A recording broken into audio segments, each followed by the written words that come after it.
Second Chronicles Chapter 5. Hear the word of the Lord. Thus all the work that Solomon did for the house of the Lord was finished. And Solomon brought in the things which David his father had dedicated, and stored the silver, the gold, and all the vessels in the treasuries of the house of God. The ark brought into the temple. Then Solomon assembled the elders of Israel and all the heads of the tribes, the leaders of the fathers' houses of the people of Israel in Jerusalem, to bring up the ark of the covenant of the Lord out of the city of David, which is Zion. And all the men of Israel assembled before the king at the feast, which is in the 7th month. And all the elders of Israel came, and the Levites took up the ark. And they brought up the ark, the tent of meeting, and all the holy vessels that were in the tent.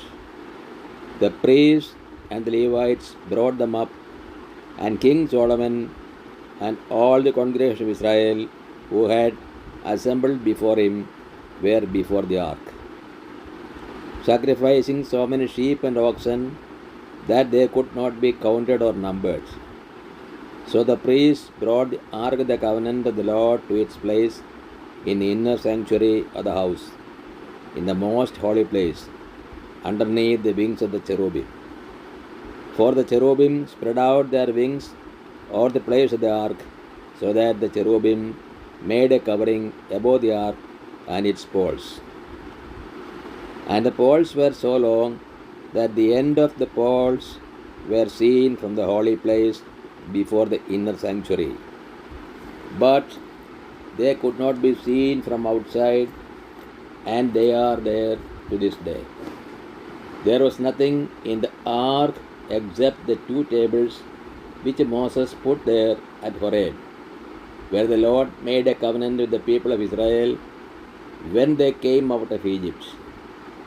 Now, when the priests came out of the holy place, for all the priests who were present had sanctified themselves without regard to the divisions, and all the Levitical singers, Asaph, Heman, and Jeduthun, their sons and kinsmen, arrayed in fine linen, with cymbals, harps, and lyres, stood east of the altar with 120 priests who were trumpeters.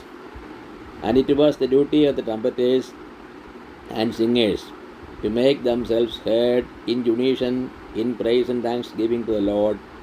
And when the song was raised with trumpets and cymbals and other musical instruments, in praise to the Lord. For he is good, for his steadfast love and endures forever.